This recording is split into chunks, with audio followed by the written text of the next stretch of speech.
Okay, now that we know some of the rules of reading the code, let's go through the steps to actually assemble a polypeptide. We need a machine in order to make our protein, and the machine inside a cell that makes protein is called the ribosome. It's comprised of two subunits, a small subunit and a large subunit. In bacteria and eukaryotes, these subunits are different sizes and they have different components.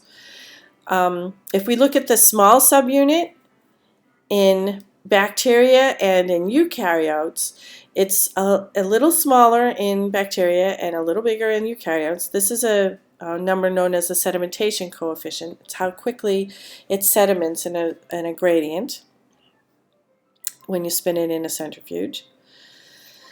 The bacterial small subunit has 21 polypeptides, eukaryotes have 33, and the ribosomal RNA that's associated with the small subunit is known as a 16S in bacteria or 18S in eukaryotes. The large subunit, similar statistics. It has 2 RNAs in bacteria and 3 RNAs in eukaryotes, a large RNA, a large ribosomal RNA, and 2 small ones in eukaryotes and 1 small one in bacteria. And they all get assembled together. Here's the basic parts of the ribosome that we need to pay attention to. The messenger RNA fits over the platform that is formed when the small ribosomal subunit associates with the large ribosomal subunit. There are 3 sites, an A site, a P site, and an E site. Right now, what's shown is a tRNA that is hydrogen bonded to a codon in the messenger RNA, and to it is attached a growing polypeptide chain. This is sitting in the P site or the peptide site. The A site is the amino acyl site where a tRNA comes in with a single amino acid, and the E is the exit site. Okay, more about this later. Okay, so since translation is a polymerization reaction, just like DNA synthesis and RNA synthesis, protein synthesis has an initiation phase, an elongation phase, and a termination phase. The translational initiation stage is quite complex in prokaryotes as well as eukaryotes, a little bit more complex in eukaryotes. But in prokaryotes, the first step is the binding of the messenger RNA to the 16S ribosomal RNA. And this occurs by hydrogen bonding between a special segment of the messenger RNA known as the Shine-Dalgarno sequence. The binding of the messenger RNA to the 30S subunit is facilitated by a ribosomal binding site or the Shine-Dalgarno sequence. All messenger RNAs in prokaryotes, in a bacteria, in E. coli, have the sequence of nucleotides just upstream from the translational start site. Remember, this is the messenger RNA we're talking about here. And it hydrogen bonds to a segment of the 16S ribosomal RNA to position this start site in the correct spot for the initiation of protein synthesis.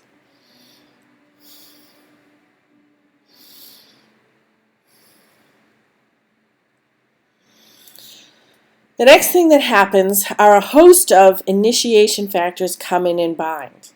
IF1 and IF3 bind to the small 30S ribosomal subunit first. Okay, this right here is a portion of the RNA that's part of the subunit itself. Remember, the ribosome is made up of a lot of proteins, but even more RNA. The messenger RNA binds to the 30S subunit.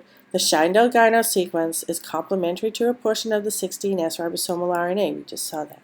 So here's our 16S ribosomal RNA that we saw in the last slide, hydrogen bonding to the messenger RNA.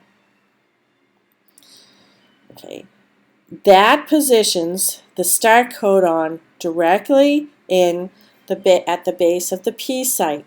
Okay, once this is assembled correctly, another initiation factor, IF2, which uses GTP, promotes the binding of the initiator tRNA to the start codon in the P site.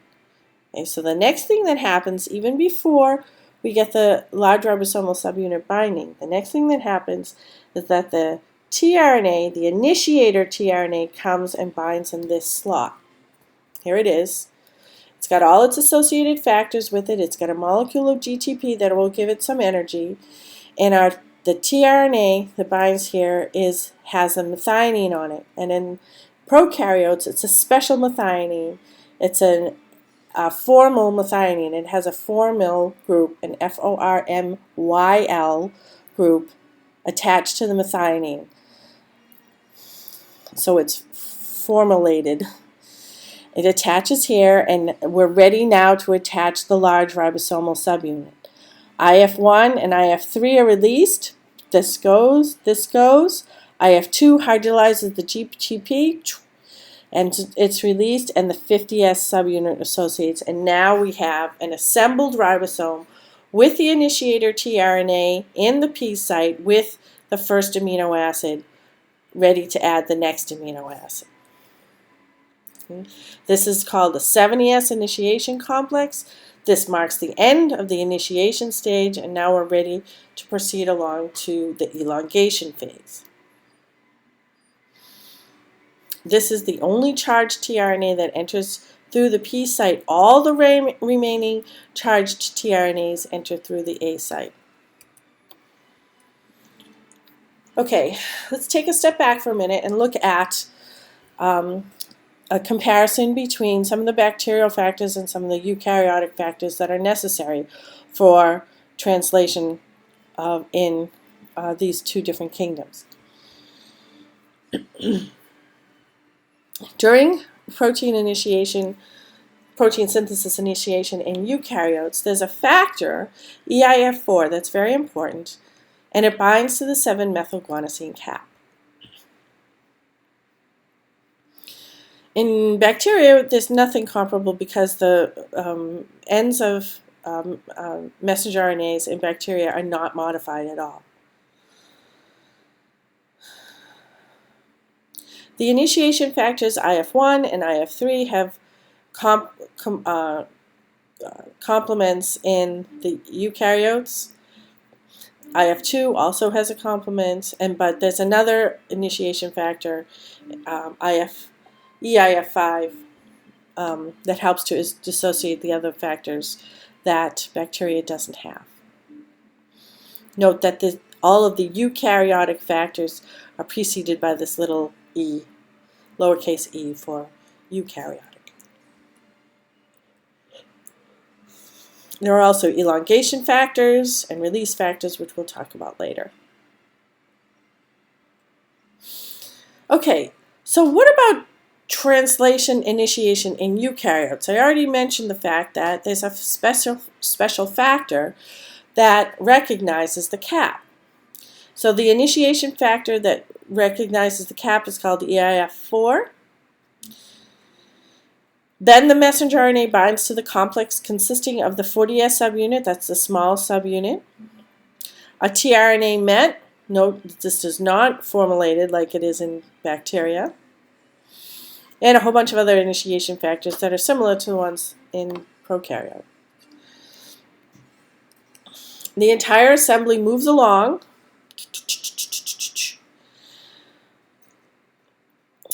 until the methionine tRNA recognizes the start codon. Notice that there are no Shine-Delgado sequences in eukaryotic messenger RNA. None. Okay, once the initiation complex or the pre-initiation complex finds the start codon, the larger subunit comes and binds.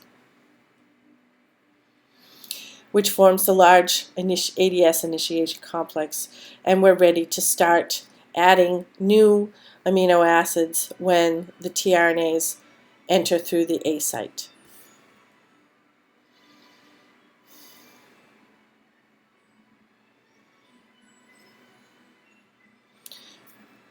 Can you answer this question?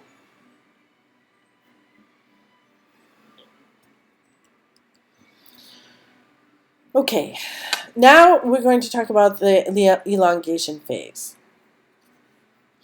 Here we have a tRNA that is positioned in the P site with 3 amino acids attached to it in a very short polypeptide. What happens is a charged tRNA binds to the A site.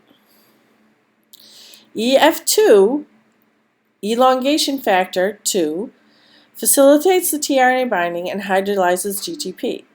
Okay, so you need the EF2 to help this tRNA bind. Peptidyl transferase, that is the enzyme that actually catalyzes the peptide bond between adjacent amino acids in a polypeptide chain. Peptidyl transferase, it is a component of the 50S subunit, this part of the ribosome here. Catalyzes the peptide bond formation. The polypeptide is transferred from the P site here, from the tRNA in the P site, to the amino acid in the A site, and a new peptide bond is formed. Okay, see that here? This yellow amino acid that was in the P site has been attached to the green amino acid that was in the A site. Okay, the next thing that happens is that this tRNA that is now naked, it has no amino acid or polypeptide attached to it anymore, moves to the E site, and the whole messenger RNA ratchets over one codon so that this amino acid polypeptide chain attached to this tRNA is now going to be in the P site. Here it is. Okay, with the green amino acid attached to the tRNA and the yellow, purple, green. And then the whole same thing starts all over again. The tRNA in the E site is ejected, and a new tRNA with an amino acid comes in and binds to the A site.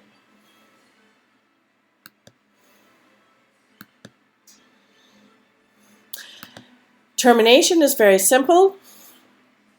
A release factor with some other nucleotide triphosphates comes in, binds to the A site. The polypeptide is cleaved from the tRNA in the P site. The tRNA is released, and then you have your new polypeptide chain released. And everything dissociates. Everything has to dissociate so that it can all start all over again. This is an interesting electron micrograph of the concomitant transcription and translation that goes on inside a bacteria cell. Here's DNA of an E. coli. And remember, now we're talking about prokaryotes, back to prokaryotes again. Okay.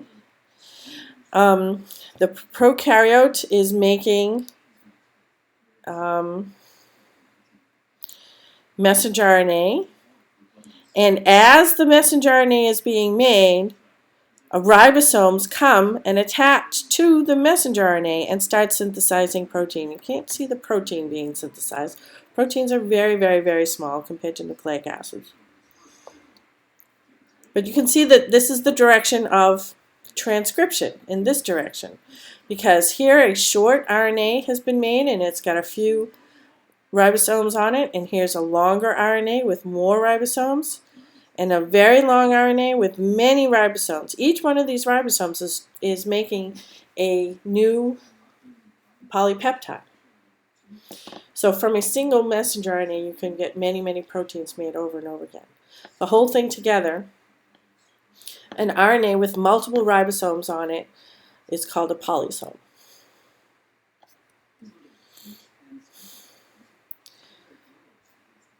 So one of the concepts that this slide introduces is that bacterial translation can begin before transcription is even completed, because transcription hasn't finished here, it's only just begun. The RNA polymerase is chugging along down the DNA. This is the one that's been there the longest. It has the longest RNA produced. So, to sum it up, here's a summary of the bacterial and eukaryotic translation. This is the ribosome composition, all the differences between bacterial and eukaryotic. What the initiated tRNA is, the fact that the methionine is formulated in bacteria and not in eukaryotes. The initiation complex, a whole bunch more factors they didn't even list here. Shine-Delgado for bacteria, a 7-methylguanosine cap in eukaryotes. The selection of a start codon, AUG, mostly in bacteria. And Kozak's rules, which I didn't talk about in eukaryotes, but it's an AUG as well. The elongation rate is very fast in bacteria, 15 to 20 amino acids per second, a little bit slower in eukaryotes. That's so that you don't make a mistake. And similar termination factors. And of course, in bacteria cells, you couple translation to transcription because there's no nucleus. But in eukaryotes, you have to first make your messenger RNA in the nucleus, transport it out into the cytoplasm, where protein synthesis commences. Thanks for listening.